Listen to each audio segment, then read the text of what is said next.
성령을 따라 난 자를 핍박한 것 같이 이제도 그러하도다. 여기서는 이삭과 이스마엘 사건을 육체와 성령으로 이렇게 비교하고 있습니다.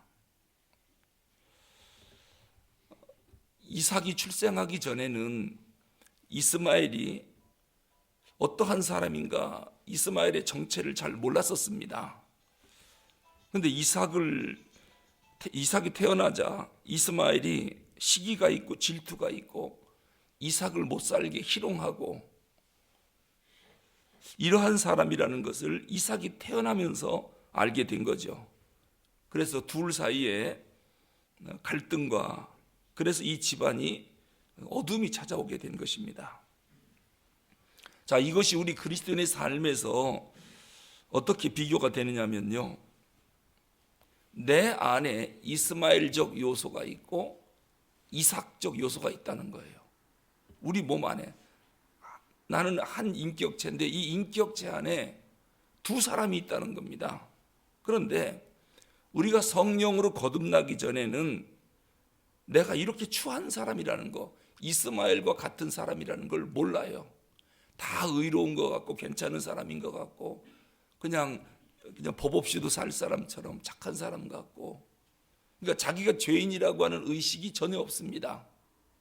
그런데 거듭나고 보니까, 중생하고 보니까, 즉 내가 하나님의 자녀로 다시 태어나고 보니까 내가 보통 심각한 죄인인 거예요. 이럴 줄 몰랐거든요. 우리가 죄인이라고 하는 것을 발견하는 것도요, 성령이 내게 임하기 전에는, 그래서 내가 새롭게 태어나기 전에는 결코 발견하지 못합니다. 성령님이 우리 가운데 오셔서 우리가 얼마나 추한지, 어떠한 죄가 우리에게 있는지 이 추한 성품을 지적해줘야 그때서 우리가 깨닫는 겁니다. 내 속에 아담에 속한 옛 기질하고 또 그리스도를 통해서 새롭게 받은 새 성품, 이 둘이 격렬하게 갈등을 느끼고 있구나. 이게 날마다 우리의 싸움이거든요. 아담에게로부터 받은 옛 기질하고 이거 예수 믿으면 완전히 버려야 되는데 이게 욱하고 튀어나오고 완전히 버린 것 같은데 이게 쉽게 안 버려져요. 예수님께 받은 새로운 성품이 내게 있는데 이 둘 사이에 이스마엘과 이삭이 맨날 싸우는 것처럼 우리는 날마다 갈등 속에서 싸우고 있습니다. 그래서 우리가 예수를 믿는다라고 하는 말이 뭐냐? 새로운 갈등 속에 들어가는 삶의 시작이다. 그거예요. 예수 안 믿었으면 우리가 이렇게 갈등하지 않아요. 근데 예수를 믿고 나면서부터 내 마음속에서 계속 갈등이 옵니다. 이렇게 살면 안 되는데, 저렇게 하면 안 되는데 왜 내가 그걸 못 버리고 또 그렇게 했을까? 그런 생각 먹으면 안 되는데 왜 내가 그런 생각을 못 버리고 있나? 이러한 갈등이 우리 마음속에 계속 있습니다. 이 갈등을 창조적 갈등이라고 그래요. 예수님의 성품 닮아가기까지 반드시 겪어야 하는 창조적인 갈등이다. 그래서 신앙이 성숙한 사람은 이제 이스마엘적 요소가 많이 줄어든 거죠. 근데 없어진 건 아니에요. 아직 많이 줄어든 거고 이삭적 요소가 많이 성숙해진 거죠. 그러니까 이스마엘과 이삭 두 성품이 나란히 50대 50으로 있다가 성령 충만하면 이스마엘이 점점 줄고 이삭이 늘어가요. 그러면은 신앙생활을 잘하는 거죠. 그러다가도 무슨 계기가 되면 확 뒤집어져 버립니다. 그래서 그렇게 교회 잘 다니고 신앙생활 잘하던 사람이 어느 날 보니까 교회 안 다녀요. 왜 그랬느냐? 뭔가 중간에 시험 드는 일이 있어가지고 확 뒤집어진 겁니다. 이 두 싸움이 내 안에서 일어나는 거예요. 갈라디아서 5장 16절에 보면 사도 바울이 예수 믿는 게 뭔 줄 아느냐? 그리스도인의 신앙생활을 이렇게 말합니다. 내가 이르노니 너희는 성령을 쫓아 행하라. 그리하면 육체의 욕심을 이루지 아니하리라. 성령을 쫓아 행하는 삶이 신앙생활이에요. 그러면 육체의 욕심을 이루지 아니하리라. 이 육체의 욕심이 계속 나를 공격하거든요. 근데 육체의 소욕은 성령을 거스리고 성령의 소욕은 육체를 거스리나니 이 둘이 서로 대적함으로 너희의 원하는 것을 하지 못하게 하려 함이니라. 이게 신앙생활입니다. 날마다 싸우는 거죠. 지금 아브라함 집안에 이스마엘과 이삭 둘이 갈등하는 것이 오늘 내 안에서 일어나고 있는 영적인 갈등들이다. 끊임없는 갈등이에요. 자, 그러면 어떻게 하면 여기서 이길 수 있는가? 승리의 비결이 아브라함이 이 일을 어떻게 처리했는가를 보면 알 수 있습니다.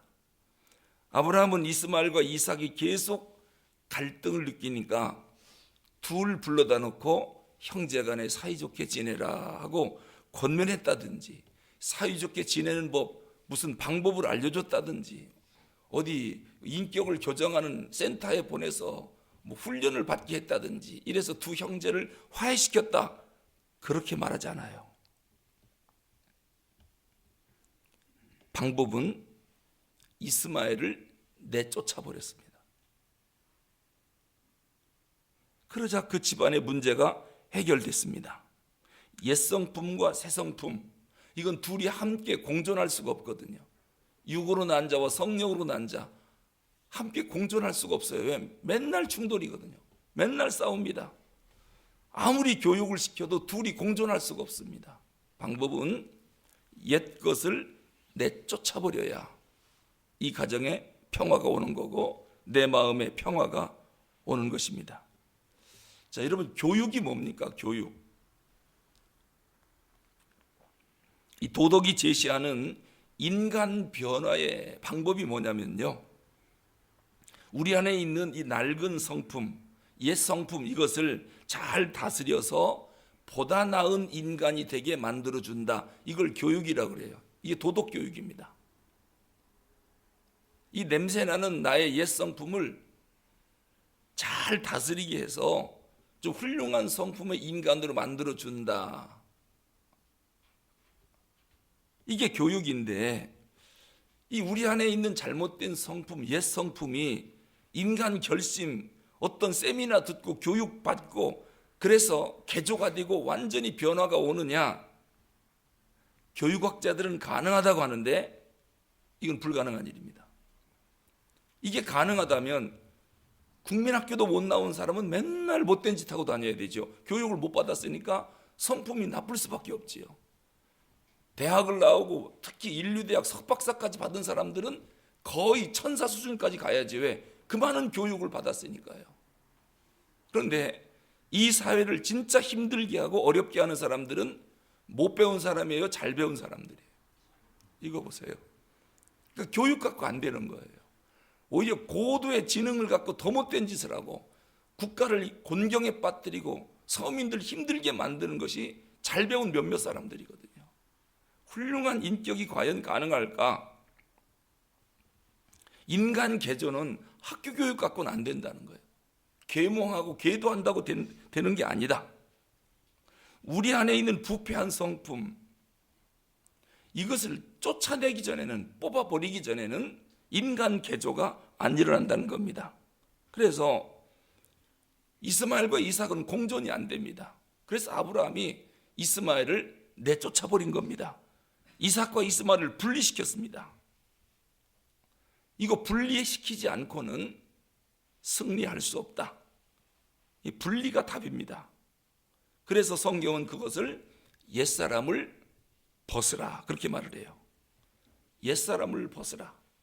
나로 하여금 계속 죄를 짓게 만드는 환경들, 죄 짓게 만드는 기회, 또 죄 짓게 만드는 모든 문제에 대해서 강력하게 거절하고 거기서 자기를 분리시키지 않는 한 승리할 수 없다는 겁니다. 오늘 이삭과 이스마엘 사건을 통해서 내 안에 싸우는 두 성품, 여기에서 어떻게 우리가 승리할 수 있을까? 방법은 분리시키는 겁니다. 옛 성품을 내쫓기 전에는, 그러니까 성령이 충만하면 이것을 몰아낼 수가 있는데 이게 싹 없어지면 얼마나 좋겠습니까? 이 사도 바울이요, 로마서 7장에서 마지막에 원하는 선은 행하지 않고 원치 않는 악만 행하는, 그러니까 그렇게 주님을 만나고 오직 주님밖에 모르는 사도 바울인데 바울의 고백이 그거예요. 왜 내 안에 나 말고 또 다른 내가 있을까? 이 둘 사이에 내가 껴있다는 겁니다. 나는 선하길 원하는데 나도 모르게 악을 행하고 있고 악한 생각이 자꾸 머릿속에 들어오고, 이것 때문에 나는 틀렸구나, 나는 사망의 몸에 빠질 수밖에 없구나. 그래서 오호라 나는 곤고한 자로다, 이 사망의 몸에서 누가 나를 건져내랴. 로마서 7장에서 좌절해 버립니다. 틀렸다. 그러다가 로마서 8장에서 그래서 나에게 예수 그리스도가 필요하구나. 내가 구원받는 길은 오직 예수님의 십자가의 공로, 그거 이외에는 내 몸속에 들은 더러운 죄악의 성품을 벗어버릴 수가 없구나. 그거를 깨닫고 바울 신학은 이제부터는 오직 예수로 바뀝니다. 오직 예수, 무엇든지 예수 그리스도 안에서, 인 크리스토스. 이게 바울 신학의 핵심입니다. 하나님은 우리가 하나님의 뜻대로 성령을 따라 거룩한 삶을 살아가기를 원하셔요. 그런데 그 방법을 오늘 이스마엘과 이삭의 삶을 통해서 우리에게 알려주고 있습니다. 옛 성품은 내쫓아버려야 된다. 이제 우리의 신앙생활의 싸움이 그겁니다. 순간순간 떠오르는 악한 생각, 시기, 질투, 시샘, 이러한 것들 수시로 들어오는데 이거를 날마다 내쫓는 삶. 그래서 바울은 그것을 나는 날마다 죽노라, 내가 나를 날마다 때려서 나를 복종시킨대요. 그 뭐를 때리는 거냐? 이스마엘적 옛 성품입니다. 이거 그냥 놔두면은 하루가 다르게 막 자라니까 맨날 이거 죽이는 싸움. 이것이 신앙생활인 겁니다. 그러면 성령님이 나를 인도해 주시는 것이죠. 말씀에 따라 성령께 복종하며 살아가는 것입니다. 그게 신앙생활이고 그리스도인의 삶이다라고 하는 것입니다. 오늘 우리가 새벽에 나올 때도 육과 영이 싸웠어요. 근데 오늘 우리는 영이 이겼기 때문에 나온 거예요. 육으로 생각하면 날도 춥고 감기기도 있는 것 같고 요즘 신경 많이 써서 몸도 피곤하고 이러다가 혹시 쓰러지는 게 아닌가. 그래, 오늘은 좀 푹 자는 것도 하나님이 기뻐하는 뜻일 것이다. 몸이 건강해야지. 이런 생각들이 순간순간 왜 안 옵니까? 안 옵니까? 때에 따라서는 목사도 그런 생각이 드는데 성도들이야 말할 것도 없지요.